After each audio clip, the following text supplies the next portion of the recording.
সাথে ইন্ট্রোডিউস করাবো।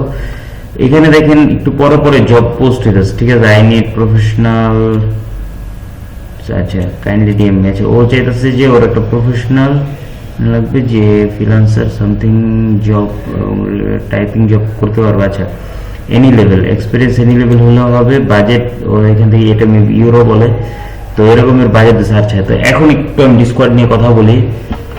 তো ডিসকর্ডের যে ক্লায়েন্টের বিষয়টা, সেটা হইতেছে যে এইখানে ফেক ক্লায়েন্ট অনেক বেশি থাকে। আপনি যদি এটা ভাবেন যে না ডিসকর্ডের ক্লায়েন্টগুলো মেবি একটু কম হবে, সেই ডিসকর্ডের ক্লায়েন্টগুলো একটু জ্বালায় আর কি। মানে যেমন কাজ করবেন, করার পরে ওরা পেমেন্ট হয়তো বা দিবে, হয়তো বা দিবে না, এইটাই, ঠিক আছে। বা দিবে দেরি করে দিবে, কিংবা দিবেই না, আপনারা ফোনও পিক করবে না, মেসেজও দেখবে না, আপনাকে ব্লক করে দিবে। এইটাই ঘটনা ওরা অনেক ঘটাইছে, এরকম বহুত আছে, এরকম বহু কিছু আমরা দেখছি। যাই হোক, আমি শুধুমাত্র এই সার্ভারটা এই জন্য আপনাদেরকে দেখাবো যে এই ফ্রিল্যান্সার জব যে সার্ভারটা আছে, এই যে বিজনেস সার্ভার, এটাতে মূলত আপনার কি বলে এটাকে, যে বিজনেসের যে বিষয়টা আছে, বিজনেসের যে ক্যাটাগরি আছে, এইটা এখানে ইন্ট্রোডিউস হয়ে থাকে। এখান থেকে দেখেন ইউটিউব ভিডিও, রিলস, শর্ট, মানে এক একটা আপনি যেটা চান, যেখান থেকে পোর্টফোলিও দিয়ে দিছে ওর অ্যাপসের। তো এরপরে এখান থেকে রিমোট জবের অপরচুনিটি দিয়ে দিছে পুরো ওয়ার্ল্ডের জন্য। আচ্ছা এরকমের বহু জব আছে, ঠিক আছে। তো রিসেন্ট কিছু জব আমি এটা একটু পিন করে রাখি।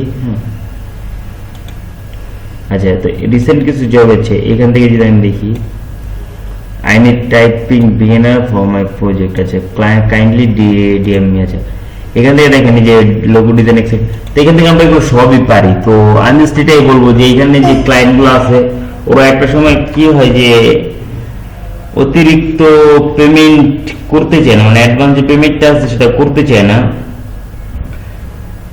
তো এই জন্য আমরা কি করব, ওদের কাছ থেকে যেমন কিছু কিছু সময় আমরা একটু রিস্ক নিব, যে অ্যাডভান্সে পেমেন্ট না নিয়ে ঠিক আছে আমার কাজের শেষেই তুমি দিও, তবে রিস্কটা যেন অল্প হয়, বেশি না হয়, ঠিক আছে। মানে ছোট প্রজেক্টের জন্য হয়, বেশি বড় প্রজেক্ট হলে আপনার কষ্ট বেশি যাবে।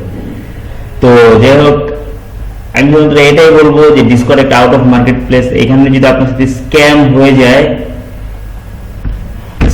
তো এর জন্য কিন্তু দায়ী কেউই নেই, শুধুমাত্র আপনি। তো যাই হোক, এর জন্য দায়ী কিন্তু একমাত্র আপনি, ঠিক আছে। তো আজকের ভিডিওটা আমি জাস্ট এই পর্যন্ত রাখতেছি। সবাই দোয়া করবেন, ভালো থাকবেন, এবং এসএসসি পরীক্ষার্থীদের জন্য শুভকামনা করতেছি। ইনশাআল্লাহ ভালো কোনো একটা রেজাল্ট করবা তোমরা, এবং তোমাদের মিষ্টির অপেক্ষায় রইলাম আর কি। আসসালামু আলাইকুম, আল্লাহ হাফেজ, বাই।